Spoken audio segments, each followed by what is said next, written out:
गरुड़ स्तंभ पछपटू कहीं कराए दर्शन। आपण माने महाप्रभु को दर्शन करने समय गरुड़ कुंभ पछपटू दर्शन करती जहाद्वारा महाप्रभु सानिध्य लाभ होता है।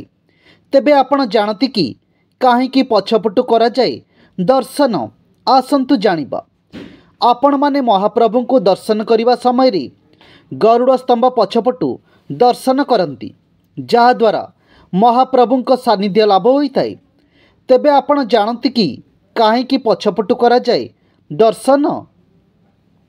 यार किंबदंती सहित अति बड़ी जगन्नाथ दासक संपृक्ति जोड़ी हो रही।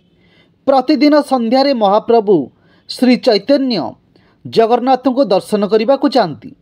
तेबे दर्शन करने समय से गरुड़ स्तंभ पछपटे एक पाठ पाखरे हाथ रखी दर्शन करती एवं सही स्थान में महाप्रभु श्री चैतन्य हाथ चिन्ह रही। महाप्रभु चैतन्य राधाकृष्ण मिलित विग्रह भाव एमिति प्रकट होइतिले जे तांको हाथ चिन्ह पत्थरटी दाबी जाइछि। भक्त माने एबे मंदिर रे सही स्थान रे छिड़ा हुई दर्शन करिथांती। सही स्थान रे छिड़ा हुई दर्शन कले लागे जे सते जेपरी महाप्रभु कणै कणै भक्त को चाहुछंती।